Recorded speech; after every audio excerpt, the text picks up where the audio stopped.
Hello students, it's Anuradha ma'am here. Welcome to my YouTube channel Make Concept Easy. आज के video lecture में assessment of personality को continue करते हुए मैं डिस्कस करूंगी 16 पीएफ। 16 पीएफ कैटल ने दिए हैं। देखो लास्ट वीडियो लेक्चर में मैंने आपको सेल्फ रिपोर्ट मेजर्स एक्सप्लेन किए थे, जिसमें एलपोर्ट के व्यूज, मिनीसोटा मल्टीफेसिक पर्सनालिटी इन्वेंटरी और आइजेंक पर्सनालिटी क्वेश्चनेयर डिटेल में एक्सप्लेन किया है। आज मैं आपको 16 पीएफ यानी 16 पर्सनालिटी क्वेश्चनेयर जो कैटल ने टेस्ट डेवलप किया है वो डिस्कस करूंगी। बहुत ध्यान से वीडियो लेक्चर देखना। ये question examination point of view के लिए बहुत इंपॉर्टेंट है, क्योंकि जो असेसमेंट ऑफ पर्सनालिटी में डायरेक्ट और इनडायरेक्ट मेथड है, ये फाइनल एग्जाम में जरूर पूछे जाते हैं, चाहे डायरेक्ट मेथड आए या फिर इनडायरेक्ट मेथड। तो डायरेक्ट मेथड के 3 टेस्ट तो मैं आपको ऑलरेडी डिस्कस कर चुकी हूं। आज मैं चौथा टेस्ट ले रही हूं, that is 16 PF, 16 personality factor questionnaire. देखो कैटल के अकॉर्डिंग जो हमारी पर्सनालिटी होती है उसमें 16 सोर्स ट्रेट्स होते हैं। ये सोर्स ट्रेट्स स्टेबल होते हैं और पर्सनालिटी के बिल्डिंग ब्लॉक्स माने जाते हैं। इसके अलावा ह्यूमन पर्सनालिटी में सरफेस ट्रेट्स भी होते हैं जो सोर्स ट्रेट के इंटरैक्शन का रिजल्ट होते हैं। तो उन्होंने इन सबको कंसिडर करते हुए एक टेस्ट डेवलप किया है जो वाइडली यूज्ड किया जाता है, यानी ये टेस्ट बहुत लोग यूज करते हैं, जिस टेस्ट का नाम है 16 पीएफ और इसको फुल फॉर्म में हम बोलते हैं 16 पर्सनालिटी फैक्टर क्वेश्चनेयर। एक क्वेश्चनेयर डेवलप किया जाता है, उस क्वेश्चनेयर के बेस पर आपकी पर्सनालिटी को एसेस किया जाता है। तो देखो इस क्वेश्चनेयर में एक टेस्ट होता है जिसमें डिक्लेरेटिव स्टेटमेंट्स होते हैं, यानी आपको एक सिचुएशन दी जाती है, आपको कुछ स्टेटमेंट्स दिए जाते हैं और उनके नीचे ऑप्शंस लिखे होते हैं। आपको राइट ऑप्शन चूज करके उस पर टिक करना होता है। जो ऑप्शन आप चूज कर रहे हैं उसके अकॉर्डिंग आपकी पर्सनालिटी एसेस होगी। इसके अलावा ये जो टेस्ट होता है ये यूज किया जाता है high school level students as well as adults. ये हाई स्कूल के बच्चों पर एडमिनिस्टर किया जाता है और एडल्ट्स पर भी एडमिनिस्टर किया जाता है उनकी पर्सनालिटी को इवेल्युएट करने के लिए। ये टेस्ट एक्सट्रीमली यूजफुल होता है in career guidance, vocational and occupational testing. आपके करियर को गाइड करने के लिए ये टेस्ट एडमिनिस्टर किया जाता है। आपके लिए कौन सी जॉब सुटेबल होगी, कौन सा वोकेशन आपके लिए प्रेफरेबल है, कौन सा ऑक्यूपेशन आपको सूट करता है, उन सबको टेस्ट करने के लिए भी ये 16 पीएफ टेस्ट एडमिनिस्टर किया जाता है। अब देखो इस टेस्ट की कुछ लिमिटेशंस भी हैं, उन्हें हम नेग्लेक्ट नहीं कर सकते। पहली लिमिटेशन है सोशल डिजायरेबिलिटी, यानी जब भी रिस्पोंडेंट रिस्पॉन्स करता है हमेशा सोशल डिजायरेबल मैनर में वो रिस्पॉन्स करता है, हमेशा दूसरों को, सोसाइटी को कंसिडर करते हुए वो अपने रिस्पॉन्सेस देता है। जैसे एक एग्जांपल लेते हैं, आप बहुत ब्रिलियंट स्टूडेंट हैं, हमेशा टीचर आपको एनकरेज करती है, हमेशा आपकी प्रेज करती है क्लासरूम में, लेकिन एक दिन टीचर ने आपको डांट दिया, आपका ईगो हर्ट हुआ है, आपकी क्लास में इंसल्ट हुई है।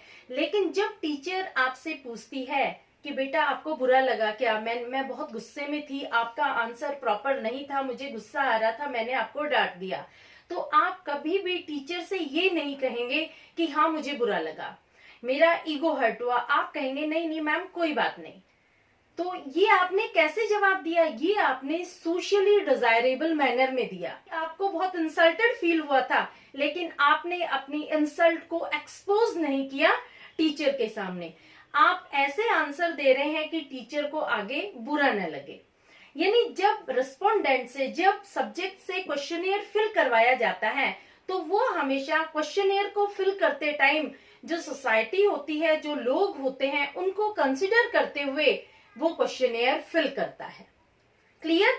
तो ये बहुत बड़ी लिमिटेशन है, इसमें हम पर्सन की पर्सनालिटी को प्रॉपरली एसेस नहीं कर सकते।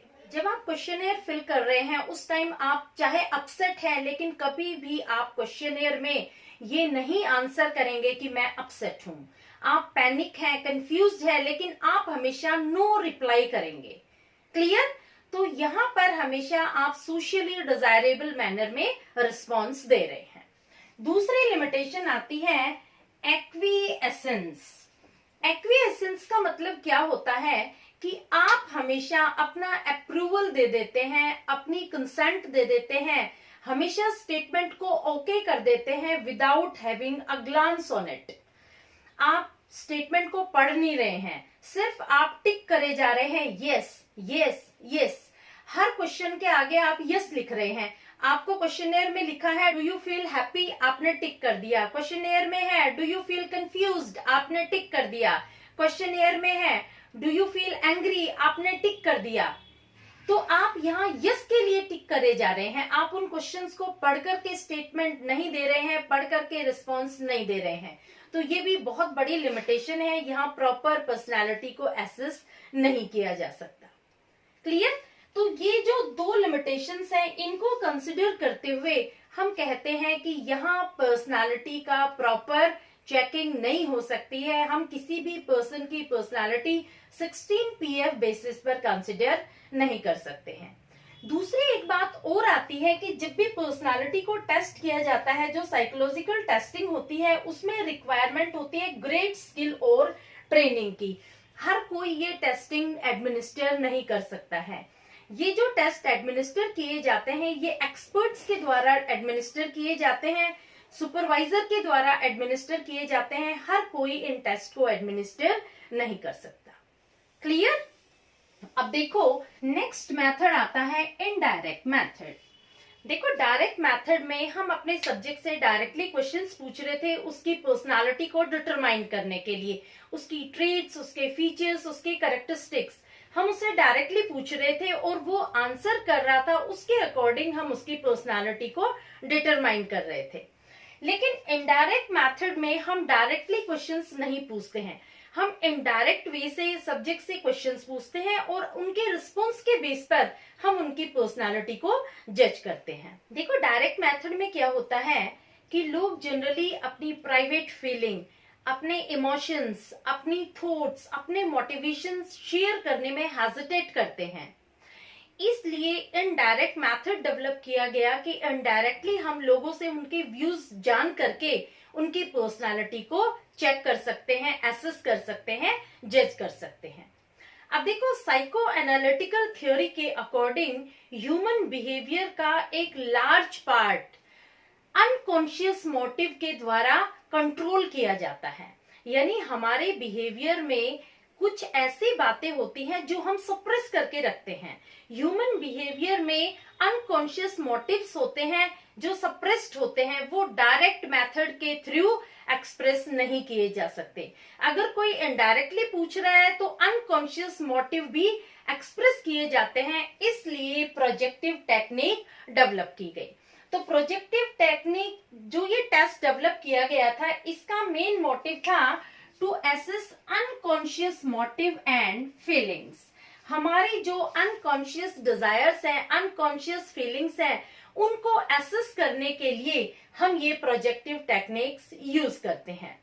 प्रोजेक्टिव टेक्निक में अनस्ट्रक्चर्ड स्टिमुलस होता है, यानी जो स्टिमुलाई हम देते हैं वो अनस्ट्रक्चर्ड होता है, लेस स्ट्रक्चर्ड होता है। अनस्ट्रक्चर्ड का मतलब होता है इसका कोई पर्टिकुलर नाम नहीं होता, इसके कोई एग्जैक्ट रिस्पॉन्सेज नहीं होते, ये करेक्ट और इनकरेक्ट नहीं होता। ये इंडिविजुअल को अलाउ करता है कि वो सिचुएशन के अकॉर्डिंग अपनी नीड्स, अपने डिजायर्स को प्रोजेक्ट कर सके। देखो जैसा आप सिचुएशन के अकॉर्डिंग एक्सप्रेस कर रहे हैं वही आपका रिस्पॉन्स बन जाता है। जो पिक्चर आपको दिखाई जाती है, जो ड्राइंग, जो इंक ब्लॉक्स आपको दिखाए जाते हैं, उनको देख करके आप सबके अलग अलग व्यूज होंगे, हर किसी के व्यूज करेक्ट होंगे। उन व्यूज के अकॉर्डिंग ही आपकी पर्सनालिटी को एसेस किया जाएगा। क्लियर? तो देखो जो प्रोजेक्टिव टेक्निक है इसके कुछ फीचर्स हैं जो मैं यहाँ आपको एक्सप्लेन कर रही हूँ। सबसे पहला फीचर आता है stimuli is poorly defined. Poorly defined का मतलब होता है फुली अनस्ट्रक्चर्ड। जो स्टिमुलाई होता है वो फुली अनस्ट्रक्चर्ड होता है। इसका मतलब क्या हुआ? स्टिमुलाई किसे कहते हैं? स्टिमुलाई का मतलब होता है आपकी पर्सनालिटी को एसेस करने के लिए जो पिक्चर आपको दिखाई गई है, तो यहाँ पिक्चर क्या है, स्टिमुलाई है। और जो पिक्चर को देख करके आप जवाब देते हैं वो आपका रिस्पॉन्स होगा। तो यहाँ रिस्पॉन्सेस फिक्स नहीं होंगे, जो आप पिक्चर में देख रहे हैं, जो आपका परसेप्शन है वो आपका रिस्पॉन्स होगा। हर किसी का अलग अलग परसेप्शन है, तो यहाँ रिस्पॉन्सेस भी अलग अलग होंगे। रिस्पॉन्सेस के अकॉर्डिंग पर्सनालिटी को इंटरप्रेट किया जाएगा। क्लियर? अब देखो सेकंड पॉइंट आता है, purpose of assessment, method of scoring and interpretation is not told to subject. जिस सब्जेक्ट पर, जिस इंडिविजुअल पर ये टेस्ट एडमिनिस्टर किया जाता है, उसे ना तो पर्पस बताया जाता है असेसमेंट का कि हम आपकी पर्सनालिटी एसेस कर रहे हैं इसलिए हम ये टेस्ट एडमिनिस्टर कर रहे हैं, उसे पर्पस नहीं बताया जाता। दूसरा, उसको मेथड ऑफ स्कोरिंग भी नहीं बताया जाता कि आपको किस तरीके से इस टेस्ट को रिस्पोंड करना है, और मेथड ऑफ इंटरप्रिटेशन भी उसको नहीं बताया जाता। ये सब चीजें सीक्रेट रखी जाती है क्योंकि ये इनडायरेक्ट मेथड है पर्सनालिटी जज करने के लिए। तो यहाँ हम इंडिविजुअल को, यहाँ हम सब्जेक्ट को किसी तरह की कोई इंफॉर्मेशन नहीं देते हैं। थर्ड पॉइंट आता है, नो करेक्ट और इनकरेक्ट रिस्पॉन्सेज। देखो, जब आप रिस्पोंड करते हैं तो आप अपने परसेप्शन के अकॉर्डिंग रिस्पोंड करते हैं। यहाँ पर कोई करेक्ट और कोई इनकरेक्ट रिस्पॉन्स नहीं होता है, सारे रिस्पॉन्सेज करेक्ट होते हैं। जिसने जैसे रिस्पोंड किया है उसके अकॉर्डिंग उसकी स्कोरिंग होती है और इंटरप्रिटेशन होता है। फाइनली उसकी पर्सनालिटी का असेसमेंट भी उसके रिस्पॉन्स के बेस पर होता है। यहाँ कोई इनकरेक्ट रिस्पॉन्स नहीं होता। क्लियर? नेक्स्ट फीचर आता है, each response is considered to assess personality. हर रिस्पॉन्स को कंसिडर किया जाता है पर्सनालिटी को एसेस करने के लिए। ऐसा नहीं है कोई पर्टिकुलर रिस्पॉन्स, कोई फिक्स रिस्पॉन्स बना रखा है कि आप ये रिस्पॉन्स देंगे तभी आपकी पर्सनालिटी चेक होगी, एसेस होगी, जज होगी। नहीं, जो भी आप रिस्पॉन्स दे रहे हैं उसके अकॉर्डिंग ही आपकी पर्सनालिटी को इवेल्युएट किया जाएगा। क्लियर? तो ये सारी प्रोजेक्टिव टेक्निक के अंडर आते हैं फीचर्स। ये फीचर्स बहुत इंपॉर्टेंट है। जब भी आप प्रोजेक्टिव टेक्निक की बात करेंगे तो सबसे पहले आप इन फीचर्स को याद करेंगे, क्योंकि यहाँ पर हम कभी भी डायरेक्ट क्वेश्चन सब्जेक्ट से नहीं पूछते हैं।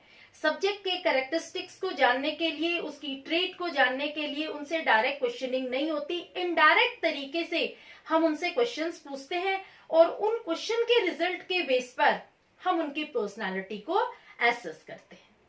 क्लियर? होपफुली आपको ये सब समझ में आ गया होगा। नेक्स्ट वीडियो लेक्चर में मैं लूंगी Rorschach ink blot test. Please continuity में वीडियो लेक्चर देखते रहना। सेल्फ रिपोर्ट मेजर्स जो मैंने लास्ट वीडियो लेक्चर में डिटेल में एक्सप्लेन किए हैं, उसका वीडियो लिंक मैं डिस्क्रिप्शन बॉक्स में दे दूंगी ताकि आप असेसमेंट ऑफ पर्सनालिटी डिटेल में पढ़ सकें। क्लियर? होपफुली आपको ये वीडियो लेक्चर समझ में आ गया होगा, पसंद आ गया होगा। Please like it, subscribe it and share it to your friends. Okay, thank you.